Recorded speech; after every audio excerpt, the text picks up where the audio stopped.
நமஸ்காரம் எல்லாருக்கும். Welcome to Kana's what's cooking. இன்றைக்கி நம்ம ஒரு சூப்பர் செட்டிநாடு டிஷ்ஷு தான். இது வந்து குழிப்பணியாரம். குழிப்பணியாரம் நார்மலாக நம்ம ஸ்வீட்டு பிளெயின்னு செய்வோம். இன்றைக்கி ரெண்டையும் மிக்ஸ் பண்ணி எப்படி செய்யலான்றது தான் நான் செஞ்சு காட்ட போகிறேன். நம்ம யூஸ்வலி குழிப்பணியாரம் அப்படின்னு சொன்னாலே அதுக்குன்னு ஒரு மாவு அரைப்போம். நம்ம தனியாக ஒரு கிளாஸு பச்சரிசி உளுந்து அந்த மாதிரிலாம் போட்டு இன்றைக்கி ஒன்றுமே கிடையாது.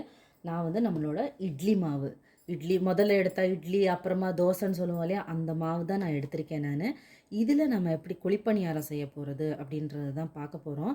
நம்ம தனியாக காரம் செய்வோம், இனிப்பு செய்வோம். ஆனால் இன்றைக்கி ரெண்டையுமே மிக்ஸ் பண்ணி நான் உங்களுக்கு செஞ்சு காட்ட போகிறேன். அதுக்கு நான் ஜஸ்ட்டு ஒரு பெரிய வெங்காயம் நான் நறுக்கி வச்சுருக்கேன். இதை நம்ம தாளித்து விடலாம். எப்போது நம்ம காரா அப்படின்னு சொல்லிட்டு இல்லை பிளெயின் குழிப்பணியாரம் செஞ்சுட்டு அதுக்கு ஒரு சட்னி செய்வோம். ஆனால் இங்கே வந்துட்டு நம்ம ரெண்டையும் மிக்ஸ் பண்ண போகிறோம். இதுக்கு வந்துட்டு நீங்கள் நிறையா வெங்காயம் போட்டிங்கன்னா ரொம்ப நல்லாயிருக்கும் டேஸ்ட்டு. அதுக்கு வந்துட்டு நம்ம ஃபஸ்ட்டு கடுகு உளுந்து போட்டுட்டு நம்ம தாளிச்சுக்கலாம். மாவுக்கு தகுந்தாப்பில் வெங்காயம் எடுத்துக்கலாம். இங்கே நான் கொஞ்சம் மாவு எடுத்திருக்கேன் அப்படின்றனால நான் ஒரு வெங்காயம் தான் சேர்த்துருக்கேன். ஸோ அந்த வெங்காயத்துக்கு தகுந்தாப்பில் நம்ம எண்ணெய் போட்டு இதை நம்ம நல்லா வதக்கிட்டு, இது கோல்டன் ப்ரௌன் ஆகணுன்னெல்லாம் இல்லை, ஜஸ்ட்டு லைட்டாக ஒரே ஒரு நிமிஷம் இதை வந்துட்டு ஃப்ரை பண்ணால் போதும். ஆல்ரெடி மாவில் நம்ம உப்பு இருக்கும், அதனால் இதுக்கு உப்பு போடணும்னு அவசியம் இல்லை. இப்போ நம்ம ஸ்டவ் ஆஃப் பண்ணிவிட்டு இந்த வெங்காயம் நல்லா ஆறி வரட்டும். வெங்காயம் நல்லா ஆறினதுக்கப்புறமா நம்ம இந்த மாவில் சேர்த்துட்டோம்.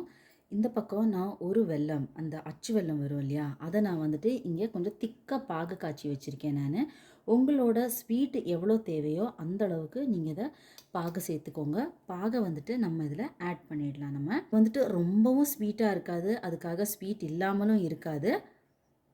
இதை போட்டுட்டு இப்போ இதை நல்லா மிக்ஸ் பண்ணி எடுத்துக்கலாம். இப்போ இதை நம்ம குழிப்பணியார பாத்திரத்தில் ஊற்றலாம். கல்லை வந்துட்டு நம்ம மீடியம் ஃப்ளேமில் வச்சுக்கிட்டு நம்ம இதுக்கு கொஞ்சமாக எண்ணெய் ஊற்றினா போதும். சில பேரெல்லாம் வந்துட்டு இந்த குழிப்பணியாரம் எண்ணெயில் தான் வேகும் அப்படின்னு சொல்லிட்டு நிறைய எண்ணெய் ஊற்றுவாங்க. அந்த மாதிரியெல்லாம் செய்யாதீங்க. ஊற்றும்போது கொஞ்சம் அடியிலேருந்து அந்த வெங்காயமும் சேர்த்து வர்ற மாதிரி ஊற்றினீங்கன்னா ரொம்ப நல்லாயிருக்கும் டேஸ்ட்டு. நம்ம நார்மலாக என்ன பண்ணுவோம், இனிப்புன்னா நம்ம வெறும் வெல்லம் பாகு காய்ச்சி அதில் கொஞ்சம் ஏலக்காய் எல்லாம் போட்டு அதை நம்ம தனியாக செய்வோம். அதுக்கப்புறம் நம்ம இந்த பக்கம் பிளெயினாக செய்யும்போது அதுக்கு கொஞ்சம் வெங்காயம் எல்லாம் தாளித்து அதை வந்துட்டு நம்ம ஒரு ஊற்றிட்டு அதுக்கு நம்ம ஒரு சட்னி செய்வோம். ஆனால் இங்கே நம்ம வந்துட்டு ரெண்டையுமே மிக்ஸ் பண்ணியிருக்கோம். அப்போது அதோட டேஸ்ட்டு ரொம்ப நல்லாயிருக்கும். இது ஸ்வீட்டும் இல்லை, இந்த பக்கம் பிளெயினும் கிடையாது அது மாதிரி. ஆனால் இந்த லைட்டு ஸ்வீட்டில் நம்ம கொஞ்சம் வெங்காயம் அந்த உளுந்தெல்லாம் சேர்த்து நம்ம சாப்பிடும்போது டேஸ்ட்டு ரொம்ப நல்லா இருக்கும் நமக்கு. இதுக்கு வந்துட்டு நமக்கு எந்த ஒரு சட்னியோ அந்த மாதிரி சைட் டிஷ் எல்லாம் தேவையே படாது. இது ஒரு நல்ல லஞ்ச் பாக்ஸ் ரெசிபி ஆக்சுவலி. இதை நம்ம நைட்டே நம்ம ரெடி பண்ணி வச்சிட்டோம்னா காலையில் குழந்தைங்க ஸ்கூலுக்கு போகும்போது நம்ம அவசரமே இல்லாமல் இந்த மாதிரி நல்லா குழிப்பணியாரம் இதில் ஊற்றி கொடுத்துட்டோன்னா அவங்களும் நல்லா இஷ்டப்பட்டு சாப்பிடுவாங்க. பாக்ஸை கண்டிப்பாக காலி பண்ணி கொண்டு வருவாங்க. இப்போ இதை க்ளோஸ் பண்ணி நம்ம குக் பண்ணி எடுக்கலாம். க்ளோஸ் பண்ணி நம்ம ஒரு 2 நிமிஷம் குக் பண்ணோம். ஸோ அது நல்லா குக் ஆகிருக்கு.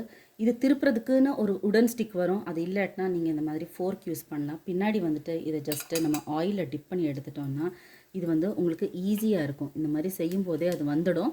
அதை நம்ம இந்த மாதிரி ஸ்லோலி நம்ம ஃப்ளிப் பண்ணி எடுத்துடலாம். நம்ம இதுக்கு நம்ம தனியாக மாவு இல்லை, அதனால் பசங்களுக்கு செஞ்சு கொடுக்க முடியலன்னு தேவையில்லை. இது நான் எப்போவும் நான் இட்லி மாவில் தான் செய்கிறேன். நான் இந்த மாதிரி ஸ்டீம்டு ஃபுட்டு இதெல்லாம் கொடுக்கலாம். இது நிறைய எண்ணெய் பிடிக்கும் அப்படின்றனால நிறைய பேர் தவிர்த்துடுவாங்க. நம்ம கம்மியாக எண்ணெய் ஊற்றி கூட நம்ம இதை செய்யலாம். நமக்கு ஒருவேளை உங்களுக்கு மாவு கம்மியாக இருந்துச்சுன்னா இதில் கொஞ்சம் நைஸ் ரவை வரும் இல்லையா, அந்த ரவையை கொஞ்சம் ஊற வச்சு இதில் மிக்ஸ் பண்ணிக்கிட்டிங்கன்னா அது கூட இது ரொம்ப நல்லா இருக்கும். ரவா தோசை மாதிரி கொஞ்சம் மொறுமொறுன்னு வரும். அவ்வளோதான். இப்போ நம்ம இதை க்ளோஸ் பண்ணி இன்னொரு 2 மினிட்ஸ் குக் பண்ணி எடுத்துடலாம்.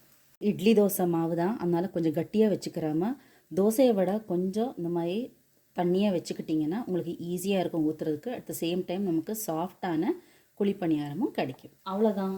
நம்மளோட சுட சுட இனிப்பும் வெங்காயம் எல்லாம் கலந்த நம்மளோட லஞ்ச் பாக்ஸ் ரெசிபி பசங்களுக்குலேருந்து பெரியவங்க வரைக்கும் எல்லாருக்குமே பிடிச்ச குழிப்பணியாரம். எல்லோரும் ட்ரை பண்ணி பார்த்துட்டு எப்படி இருக்குதுன்னு சொல்லுங்கள். Thank you.